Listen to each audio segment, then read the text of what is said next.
तो surface area and volume के chapter से एक एग्जांपल उठाते हैं। इस एग्जांपल में हमें दिया गया है कि Ranveer and Deepika are busy making, question पे ध्यान दीजिएगा अच्छे से, busy making jaggery out of, किस में से बनता है? गन्ने के जूस से, तो शुगर केन जूस।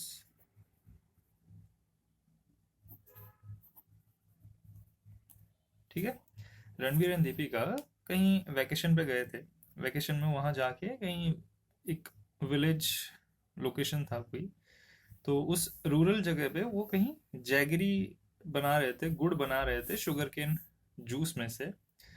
अच्छा, अगर वो ये काम कर रहे थे तो डेटा क्या क्या दे रखा है? The prepared molasses are poured. Molasses किसको कहते हैं? जो गर्म करने के बाद एकदम लाल कलर का जो गाढ़ा लिक्विड नहीं मिलता। जब आप देखोगे ना, यूट्यूब पे जाके एक बार सर्च कर देना कि jaggery made out of sugar cane juice, तो ये कुछ the prepared molasses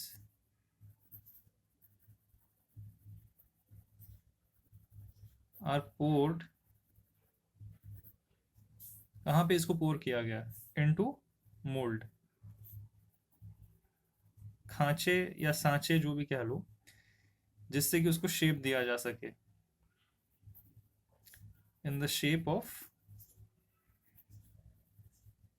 a frustum of a cone. ठीक है। अब डायमेंशन क्या दिया गया है?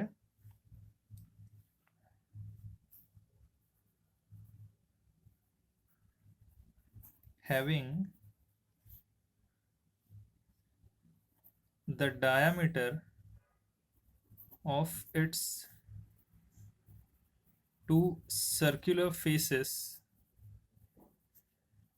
as, एक तो 30 सेंटीमीटर है, दूसरा है 35 सेंटीमीटर। ठीक है। And the vertical height of the mould is, and vertical height of the mould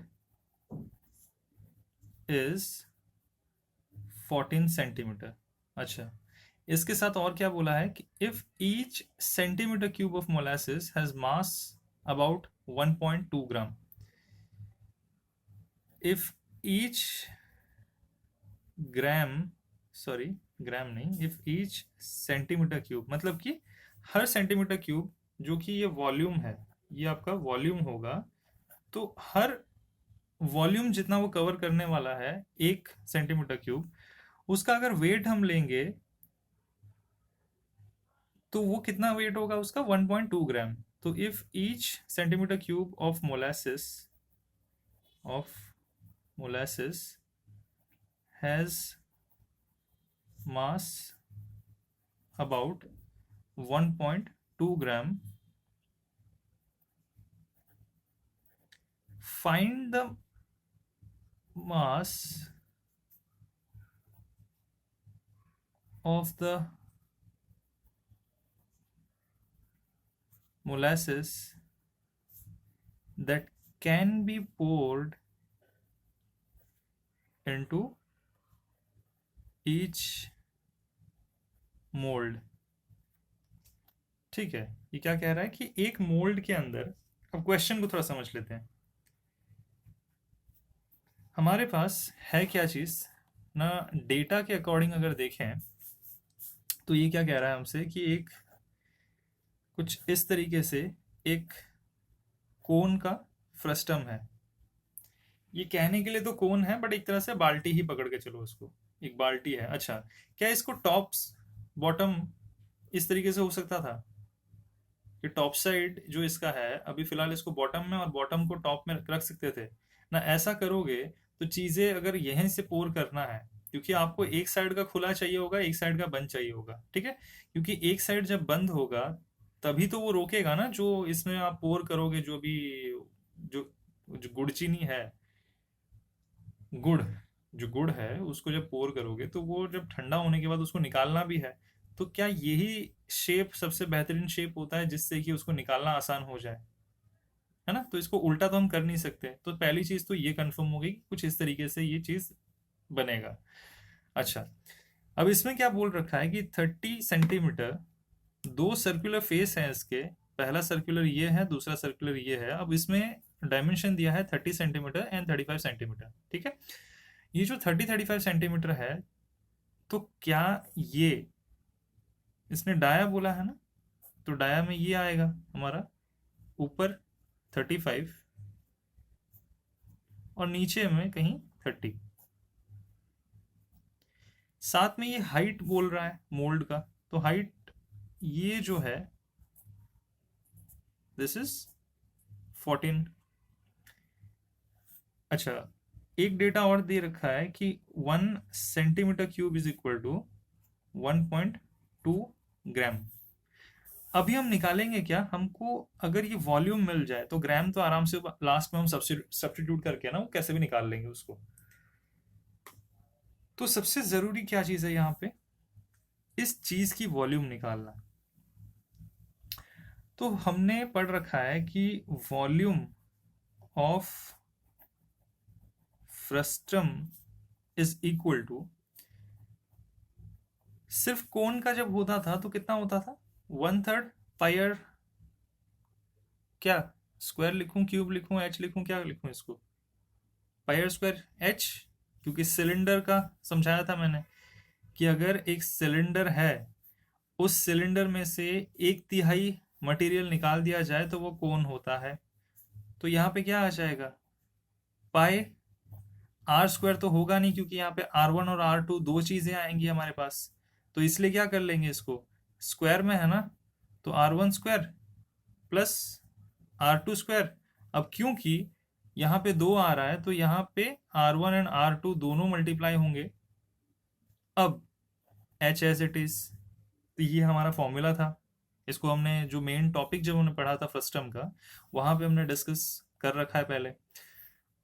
अब क्या करना है, हमको सिर्फ डेटा पुट करना है, ठीक है? तो डेटा में यहाँ पे 22/7 ले लेंगे इसको, पाई को। अब क्या करेंगे, 1/3 इंटू 22/7, अंदर क्या करेंगे, रेडियस 1 है, रेडियस 1 अगर 35 लेते हैं तो 35/2, 35/2, क्योंकि ये डाया है तो इसका स्क्वायर प्लस 30/2 इसका square plus 35/2 into 30/2, finally H कितना है, 14। ठीक है, इतनी चीजें अगर हमने बखूबी इसको प्लेस किया यहाँ पे, अब प्लेस करने के बाद आगे क्या करना है, इसको डायरेक्टली अब सॉल्व करो। तो सॉल्व करने पे यहाँ कहीं 7 कटेगा, यहाँ ये 2 हो जाएगा, 3 तो यहाँ पे कटेगा नहीं, अंदर की कैलकुलेशंस जो भी है ये कुछ कटेगा तो ये 15 हो जाएगा। बट काटेंगे नहीं इसको, काटेंगे इसलिए नहीं क्योंकि फाइनली हमको ये सारे का एलसीएम लेना ही है एक तरह से, ठीक है?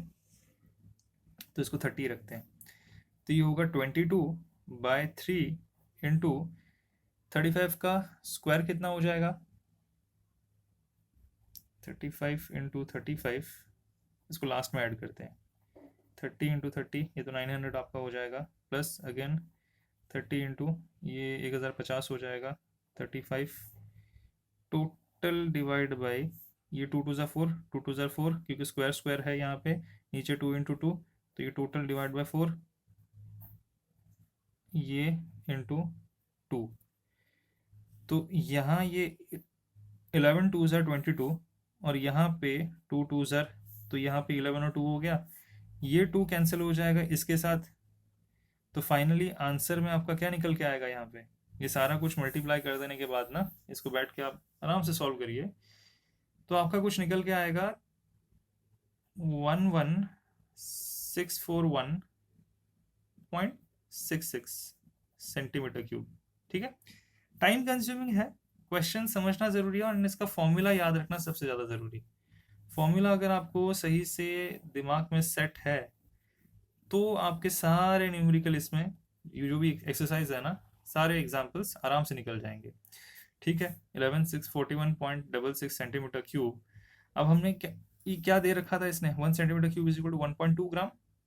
इतना वेट चाहिए, क्या था, पूछ क्या रहा है, फाइंड द मास, यही पूछ रहा है ना, कि जो इस मोल्ड के अंदर डाला जा सकता है। तो अगर इसका वॉल्यूम इतना निकल के आ रहा है, if 1 centimetre cube is equal to 1.2 gram, then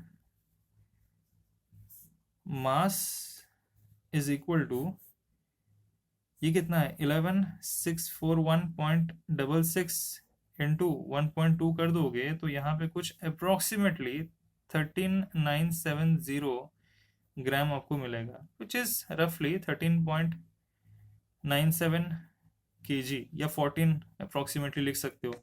तो आपका जो आंसर है इस क्वेश्चन का कुछ है 13.97 kg। ठीक।